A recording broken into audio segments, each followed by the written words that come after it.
달리기는 달릴 때보다 쉴 때가 중요합니다. 오늘 하루는 나를 위해 완벽하게 아무것도 하지 않기를 바랍니다.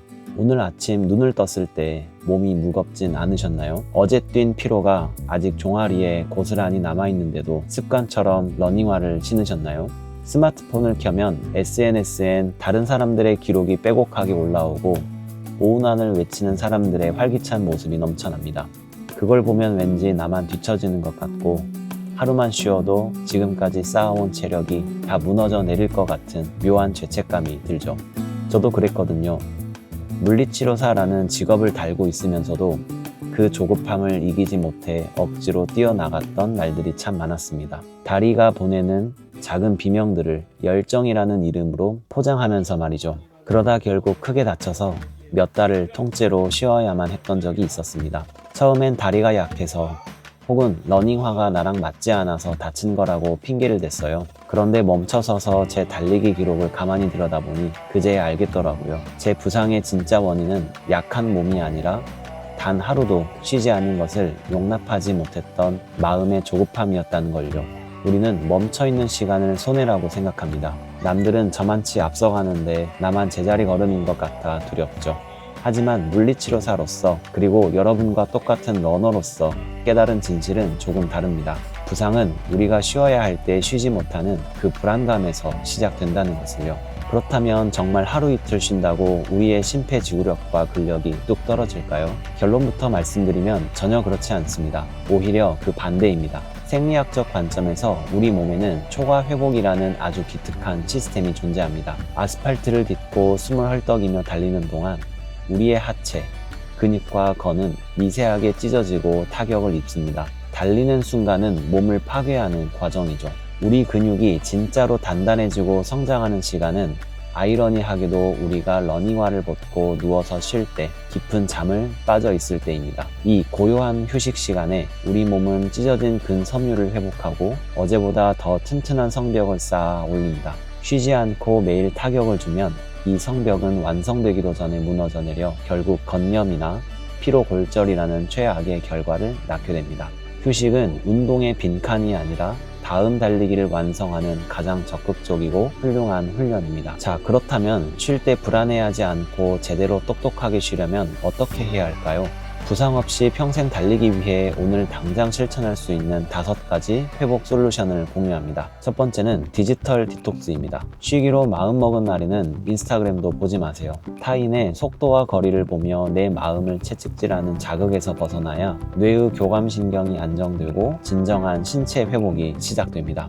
두 번째는 리커버리 걷기입니다. 완전한 휴식도 좋지만 가벼운 산책은 혈류량을 증가시켜 근육에 쌓인 젖산과 노폐물을 빠르게 배출시킵니다. 러닝화 대신 편안한 신발을 신고 심박수가 오르지 않을 정도의 아주 느린 속도로 동네를 20분만 걸어보세요.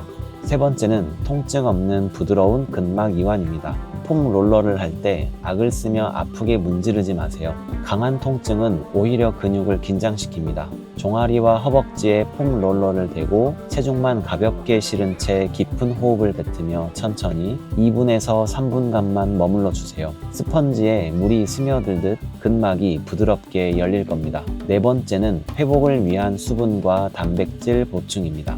쉬는 날이라고 식단을 방치하면 안 됩니다. 손상된 조직을 리모델링하기 위해서는 체중 1kg당 1.2에서 1.5g의 질 좋은 단백질과 그리고 끈적해진 근막을 촉촉하게 적셔줄 충분한 수분을 꼭 채워주세요. 염증 수치를 낮춰주는 베리류나 오메가3를 섭취하는 것도 훌륭한 선택입니다. 다섯 번째는 다리를 심장보다 높게 두기입니다. 누워서 쉴 때 종아리 밑에 푹신한 베개를 하나 받쳐보세요. 중력으로 인해 하체에 몰려있던 체액과 혈류가 심장 쪽으로 원활하게 순환하면서 다음날 아침 훨씬 가벼워진 다리를 만날 수 있습니다.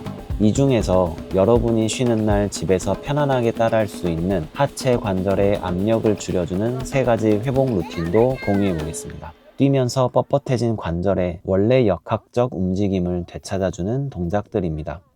첫 번째, 발목 펌핑입니다. 바닥에 편하게 누워 양 다리를 뻗습니다. 이 상태에서 발목을 몸쪽으로 당겼다 그리고 밀어주는 동작을 천천히 20회 반복합니다. 종아리 근육이 수축과 이완을 반복하며 제2의 심장을 역할을 해 하체의 붓기와 피로 물질을 쭉쭉 위로 짜 올려줍니다. 발목을 안에서 바깥으로 돌려주기도 하고 바깥에서 안으로 돌려주기도 해보세요. 그리고 이런 식으로 교차로 움직여 보시기도 해보세요. 두 번째, 장요근 늘리기입니다. 달리면서 많이 사용하고 짧아지는 골반 앞쪽 근육입니다. 한쪽 무릎을 바닥에 대고 런지 자세를 만듭니다. 허리를 꺾지 말고 골반 전체를 아주 천천히 앞으로 밀어주며 15초간 유지합니다. 엉덩이 뒤쪽에 힘을 꽉 주면 앞쪽이 훨씬 더 시원하게 늘어납니다. 이 동작만으로도 다음 러닝 때 다리가 훨씬 가볍게 나갈 겁니다. 세 번째는 흉추 회전입니다. 다리 운동인데 왜 등을 푸냐고요? 등이 굳으면 달릴 때 팔치기가 안 되고 그 보상작용으로 골반과 무릎이 무리하게 틀어지기 때문입니다. 옆으로 누워 양 무릎을 포갠 후 위쪽 팔을 등 뒤로 크게 넘기며 가슴을 활짝 열어줍니다. 시선은 넘어가는 손끝을 바라보며 깊게 숨을 내쉽니다. 우리가 매일매일 신발끈을 묶는 이유가 누군가를 이기거나 기록을 갈아치우기 위해서만은 아니잖아요. 맛있는 걸 더 맛있게 먹기 위해서, 사랑하는 가족들과 더 오래 활기차게 걷고 웃기 위해서, 결국 내 삶을 조금 더 건강하고 행복하게 만들기 위해 달리는 거니까요. 가끔은 멈춰서 주변 풍경도 둘러보고 내 몸이 보내는 작은 속삭임에 귀를 기울여 주세요. 용기 내어 쉬어가는 그 하루가 결코 여러분을 뒤처지게 만들지 않습니다. 오히려 부상 없이 더 멀리 평생 달리게 해줄 든든한 날개가 되어줄 겁니다. 오늘 영상처럼 여러분의 즐겁고 아프지 않는 러닝 라이프에 도움이 되는 진짜 정보들을 매주 원하신다면 구독하시고 절대 놓치지 마세요. 혹시 최근 달릴 때 유독 뻐근하거나 아픈 부위가 있다면 댓글로 남겨주세요. 물리치료사 러너의 관점에서 도움이 될 방법들을 들고 다시 찾아오겠습니다. 저와 함께 천천히 오래 가봐요. 오늘도 물리치런 하세요.